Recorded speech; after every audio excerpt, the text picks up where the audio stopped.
जी हाँ दोस्तों, तो क्या चुनाव आयोग की कथित साजिश होने जा रही तार-तार, सुप्रीम कोर्ट लगाने जा रहा वोटर लिस्ट वाले खेल पर रोक, मोदी शाह नीतीश की उड़ गई नींद।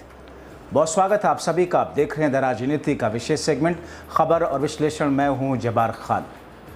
दोस्तों, आखिर रातों रात ऐसा क्या हो गया कि अब सुप्रीम कोर्ट चुनाव आयोग के बिहार में जो कुछ किए जा रही प्रक्रिया थी उस पर रोक लगाने जा रहा। आखिर सुप्रीम कोर्ट में मामला पहुंचने के बाद में मोदी, शाह और नीतीश की नींद गायब कैसे हो गई? आखिर बिहार में जिन कागजों के दम पर वोटरों के नाम वोटर लिस्ट से काटने की कोशिश और कवायद चल रही थी, उस साजिश का क्या परखच्चा उड़ता हुआ दिखाई दे रहा?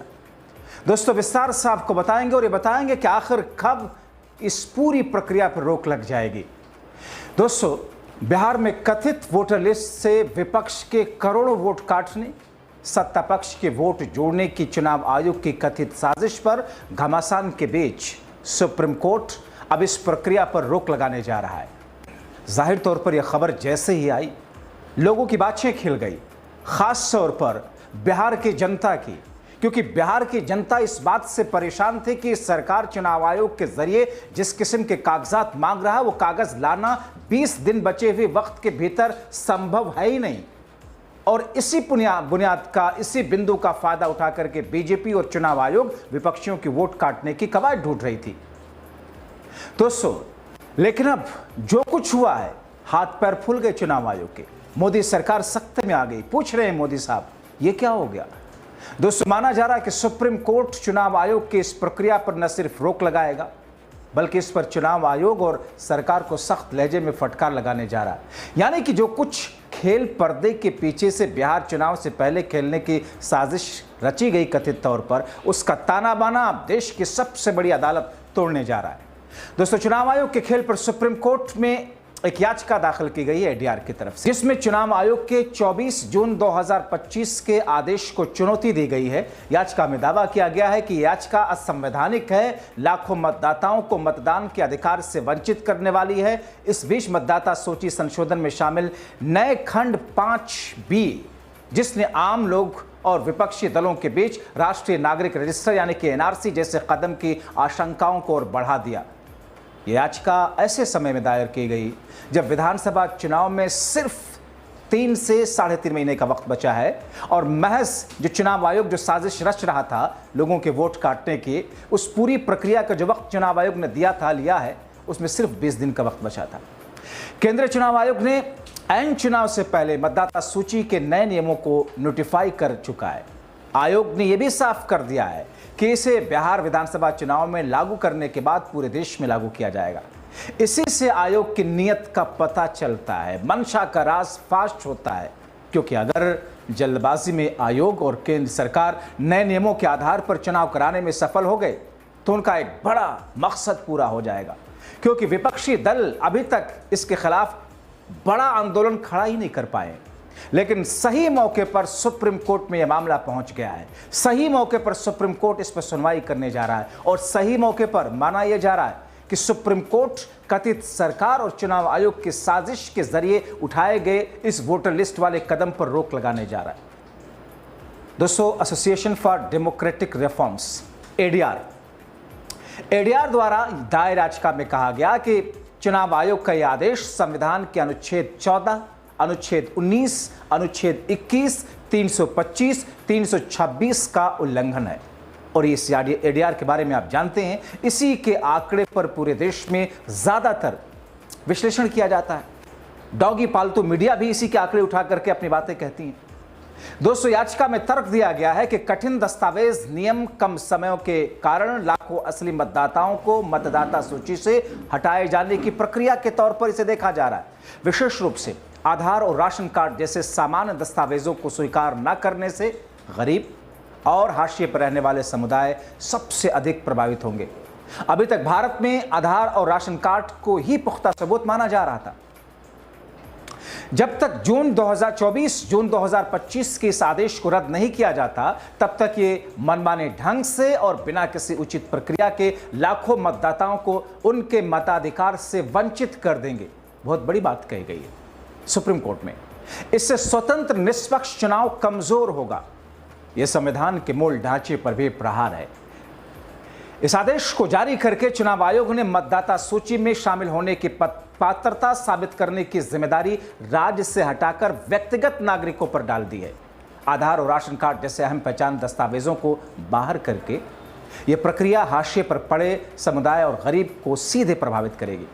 इसके अलावा एसआईआर प्रक्रिया के तहत मतदाताओं के लिए न केवल अपनी नागरिकता साबित करने के लिए बल्कि अपने माता पिता की नागरिकता साबित करने के लिए भी दस्तावेज पेश करने की जरूरत अनुच्छेद 326 का उल्लंघन करती है।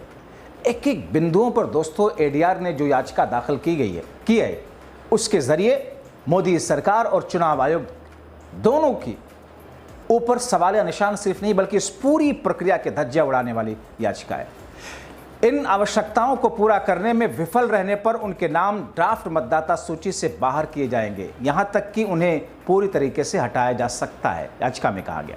दोस्तों, इस याचिका में यह तर्क दिया गया है बड़ी मजबूती के साथ में कि चुनाव आयोग ने बिहार में एसआईआर को लागू करने के लिए एक अनुचित यानी कि गैर मुनासिब और अव्यवहारिक समय सीमा तय की है। खासकर नवंबर 2025 में होने वाले राज्य चुनाव के निकट होने के कारण ऐसे लाखों नागरिक हैं जिनके नाम 2003 की मतदाता सूची में नहीं थे और जिनके पास एसआईआर आदेश के तहत मांगे गए दस्तावेज भी नहीं हैं।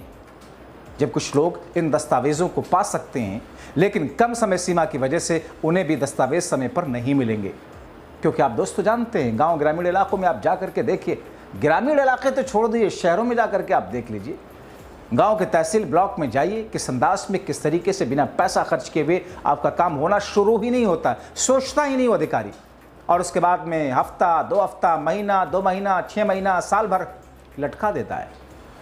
हालांकि दूसरी तरफ लगातार नेता विपक्ष राहुल गांधी और बिहार में आरजेडी नेता तेजस्वी यादव लगातार इस मामले को उठा रहे थे, लेकिन चुनाव आयोग मानो ऐसा अनार्किस्ट बन चुका है, मानो ऐसा हिटलर शाही चला रहा है कि मनमाने तरीके से करता जा रहा है। कहा यह जा रहा है कि साहब उस साहब के जो आदेश है उसी को फॉलो कर रहा है। दोस्तों, आज़ाद भारत में पहली बार ऐसा हुआ कि जब चुनाव आयोग ने विपक्ष के नेताओं और कद्दावर नेताओं के सामने उनसे उंगली उठा करके ऐसे मानो कोई स्कूल के छात्रों बात की।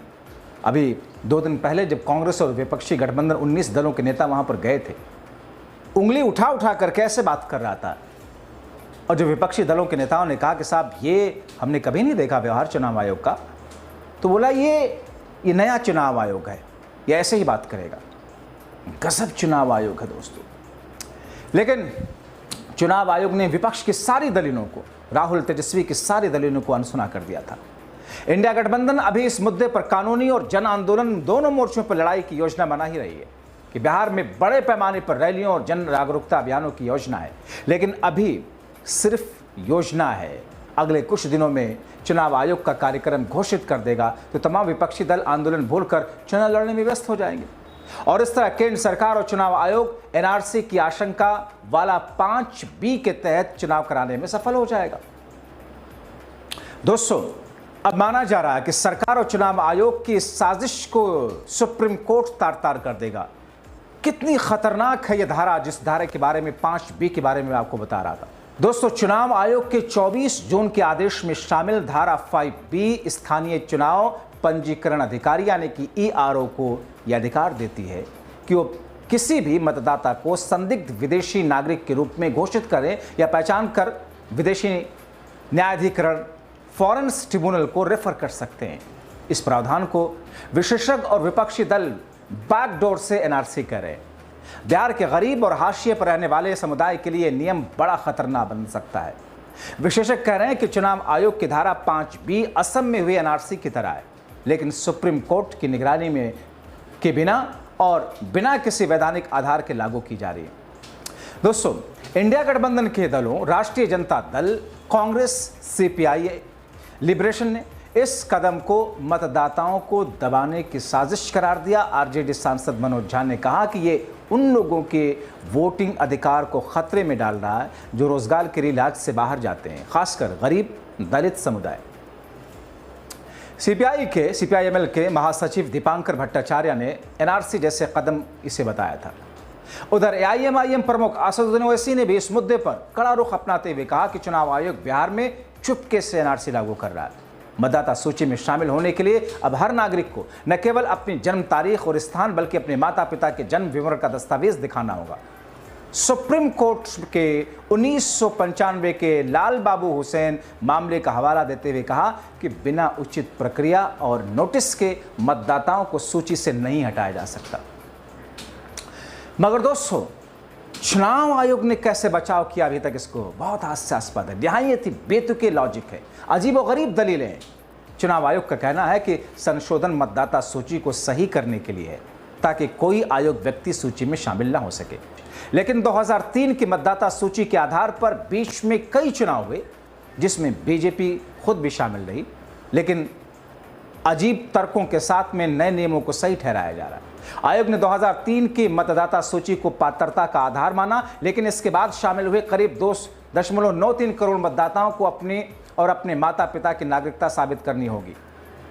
बिहार में उच्च गरीबी, कम साक्षरता, प्रवास की दर को देखते हुए ये मांग अव्यावहारिक मानी जा रही है, जो मांग चुनाव आयोग मांग रहा है। विशेषज्ञों का मानना है कि जन्म प्रमाण पत्र जैसे दस्तावेज कई गरीब परिवारों के पास नहीं है, जिससे मतदान के आधार और अधिकार से वंचित हो सकते हैं। तो मुख्य चुनाव आयुक्त ज्ञानेश कुमार इसका बचाव करते हुए कहते हैं कि इसका उद्देश्य तय करना है कि कोई भी पात्र मतदाता छूटे नहीं और अपात्र व्यक्ति सूची में शामिल न हो।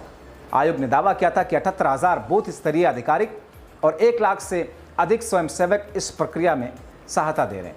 प्रवासी श्रमिकों के लिए ऑनलाइन आवेदन और परिवार के सदस्यों द्वारा फॉर्म जमा करने की सुविधा भी दी गई है। हालांकि चुनाव आयोग के स्वयंसेवक घटक बढ़ रहे हैं, वो अपनी संख्या पर ही कायम नहीं, इसके नियत पर शक है। मगर दोस्तों, अब ये विवाद और मुद्दा सिर्फ बिहार का नहीं है। असम, केरल, पुडुचेरी, तमिलनाडु, पश्चिम बंगाल जैसे अन्य राज्यों में जहां भविष्य में चुनाव हैं, इसका असर होगा, क्योंकि 2026 में यही 5B का संशोधन अन्य राज्यों के लिए भी प्रस्तावित है। तो ऐसे में चुनाव आयोग और सरकार की कथित साजिश और विरोधियों की वोट काटने वाली योजना को लेकर के सुप्रीम कोर्ट में याचिका दाखिल की गई है। कहा यह जा रहा है कि चुनाव आयोग और सरकार की मिलीभगत वाली इस पूरी प्रक्रिया को चुनाव आयोग रोकने जा रहा है। आप क्या कहेंगे? अपनी राय कमेंट बॉक्स में जरूर लिखें।